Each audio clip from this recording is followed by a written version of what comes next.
two messages that I would like to talk with you about today. One is,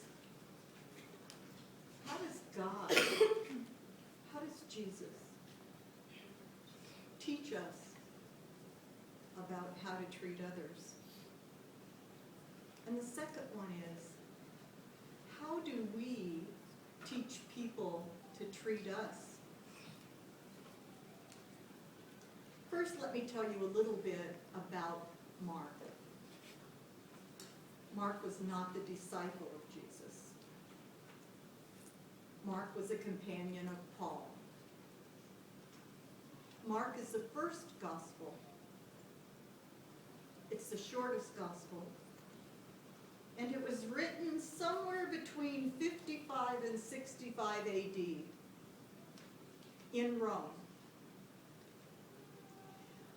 Mark's gospel was so important that all of the other gospel authors copied him except for 31 verses. Mark was used as a reference. Now, keep in mind that during the time of Mark's writing, everything was discussed verbally. Mark did not have a computer to go research something. Mark did not have information that he could double check because everything was done according to verbal stories. 30 years after Jesus' death. Imagine for a second that you were asked to write something about the Vietnam War based on only stories that were told to you. What would that be like? So 30 years after Jesus' death. Now, this is important for a couple of reasons. Scholars have a they don't have difficulties. I have difficulties. You maybe have difficulties. The scholars seem to know what they're doing. But the issue is Scripture literal? Do we believe everything that's said in the Bible by Jesus? Now, some fundamentalists say absolutely. Excuse me. Everything that is written in the Bible is true because Jesus said so. Well, let me give you some food for thought. When the Pharisees came to track Jesus, which is what they wanted to do, Jesus is out teaching the crowd of people, and the Pharisees show up uninvited. But they show up. Now, their role at this time was to support and demand that the Jewish people keep the laws and the traditions. That was their job. And they hung out in the synagogue. So they say to Jesus, is it lawful for a man to divorce his wife? Now, talk about a trick question. Jesus is caught between two different events.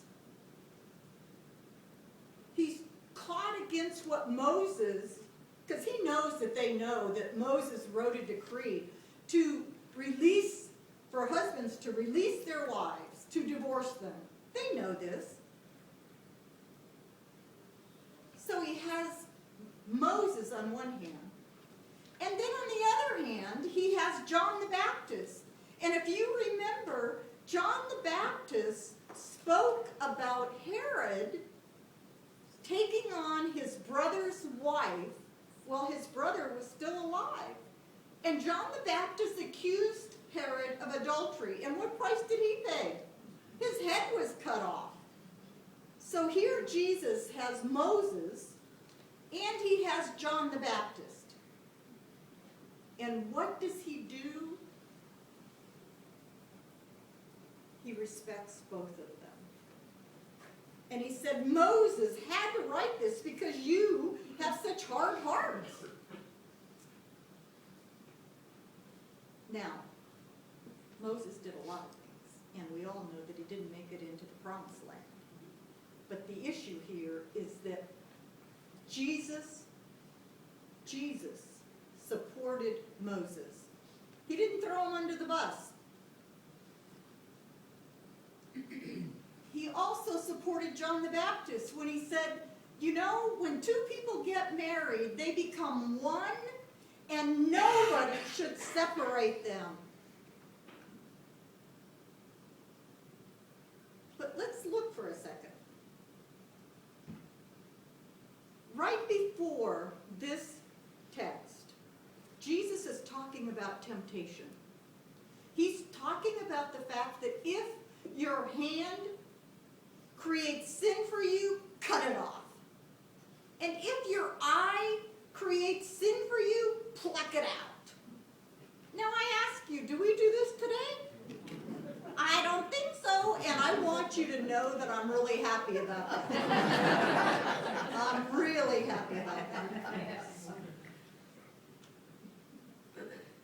So it begs the question, is what Jesus is saying at that moment the only definition or the only response to divorce? And it's not. In Matthew, we have Jesus saying, you can divorce your spouse if they have committed adultery. And in 1 Corinthians, we have Paul saying, if you're married to an unbeliever, you can divorce them. So what do we do with this information that on one hand supports something, and on the other hand we find in Scripture places where it's a different message? What do we do with this? I think what we do is that we look at what Jesus is trying to teach us. We look at how did Jesus teach us to communicate with other people? How did he do that? Well, I want to give you two examples before we move on to how we teach people to treat us. I want to give you two examples. In Luke, we have the woman at the well. Now, this is an incredible story. It's incredible for a couple of different reasons. First of all, Jesus is a Jew. She's a Samaritan woman. Jesus is male. She is female. And during that time, females were nothing. They were property. They had no rights. So there's Jesus talking to a Samaritan. Now, she has some options of how she's going to respond to this. And you know, she does say to him, when he asks her for a drink of water, why are you asking me? Now, she could have gotten up. I can only imagine how vulnerable she was feeling at that moment. She could have gotten up and walked away. But she didn't. She stayed and she experienced her own vulnerability, and it ended up, excuse me, where she says to Jesus, I want your water. I want your spirit. I want faith. I want to serve you. What an incredible story. So, Jesus teaches us about vulnerability. I haven't coughed like this in days and weeks. And now, all of a sudden. What's another story that Jesus teaches us how to treat people? Mary Magdalene. also found in Luke. Now, here's a woman that has been accused of adultery. And what's really interesting about this is that the people are, you can't sleep with, well, you could sleep with yourself, but it would probably be uneventful. So the very men that she has slept with, who are accusing her of adultery and about to stone her, what happens? Jesus says, let the person without sin throw the first rock. When we're in relationship with one another, are we quick to judge? Do we listen to what Jesus said about judgment? Jesus bent down, and the scholars tell us that he started writing in the sand. And everyone is really curious about what he was doing. What did he say as he was writing in the sand?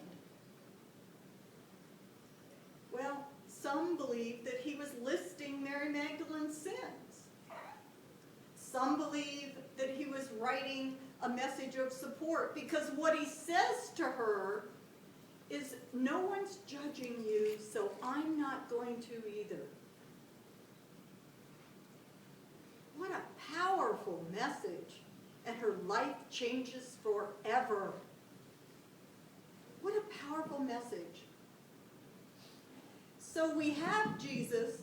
I've never been told that I needed a microphone. I think I have the kind of voice that everyone can hear.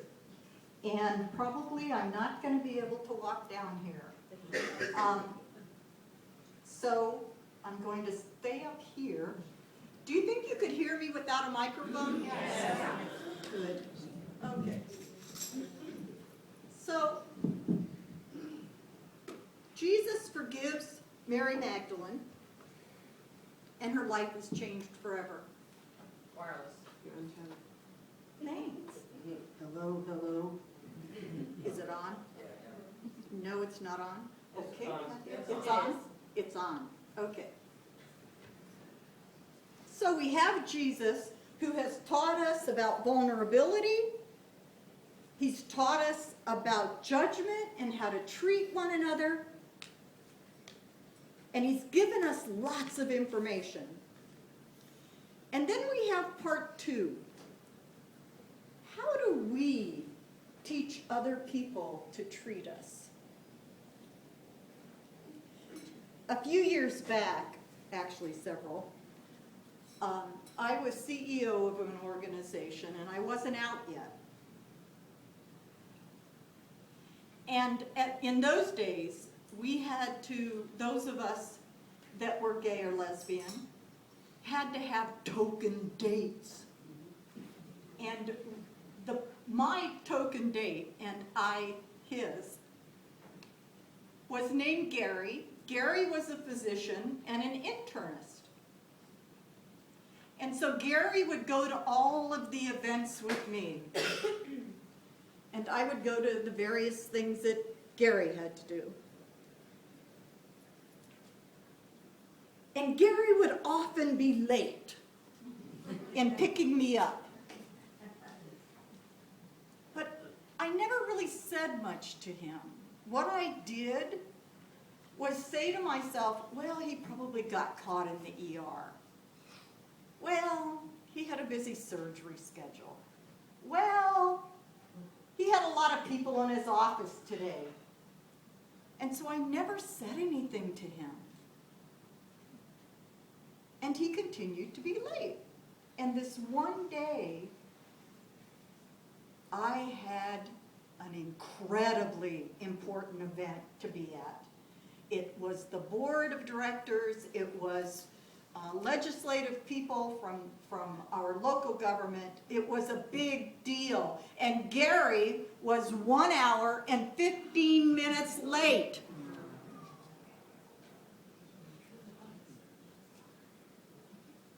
I was so upset that I couldn't even challenge him. I said, let's go. And later, I got to thinking about it. I taught Gary how to treat me. I never confronted him about being late. And when I did finally the next day say, Gary, you know, I was pretty upset last night. Why were you late? He said to me, well, I was walking out of my house, and you know we had that bad storm, and I looked, and my pool was really dirty, so I decided to clean it. I gave Gary permission to do that. So in our relationships, we have Jesus that gives us examples. And then we have our own responsibility. How have we given the message? How have we taught other people how to treat us? In our relationships, do we talk to our significant other about their behavior? Or do we let it build up and build up and build up, and we have the proverbial last straw? And then they get blasted for anything they've ever done in their whole and entire life. And by this time, you know, they're going to a therapist that they expect to be a miracle worker, fix us. We've only been dysfunctional for 15 years, but fix us.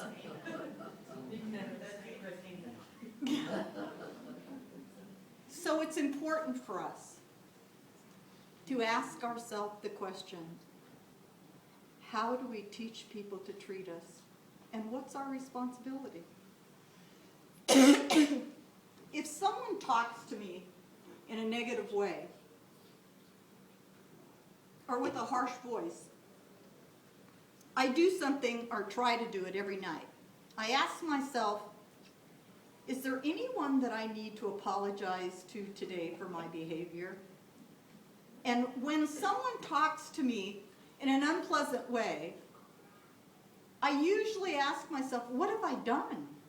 You know, I obviously upset them in some way. What have I done? And so I go back to them and I say, is there something I need to apologize to? Because, or for? And we talk about it. Not to talk about other people's hurtful behavior is to support them in repeating it. Not talking about other people's hurtful behavior is encouraging them to repeat it. So I leave you with two ideas for today. I leave you with the first idea,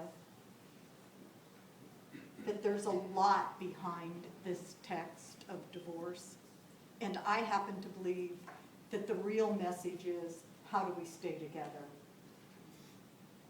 How do we support one another? How do we love one another? And what examples has Jesus given us to do this? And the second point, how do we teach people to treat us? And do we hold them accountable? Or do we instead tell everybody else about all of their negative behavior? Expecting people other than the person we're wanting to deal with to solve the problem. That's a little screwy, I think. And it's a breeding ground. It's a breeding ground for dysfunctional behavior. It's a breeding ground. So we can't blame anybody but ourselves. When someone is acting poorly and we do not lovingly challenge it, and the word here is lovingly, then are we following Scripture? And when I become more invested in changing someone else's behavior than they are, I end up with the problem. Yeah, I end up with the problem. So there's a two-pronged thing. How do I teach people to treat me? And how much do I enable? So I leave you with Jesus' message of how we treat each other, or should. And I leave you with the question, how have you taught people to treat you?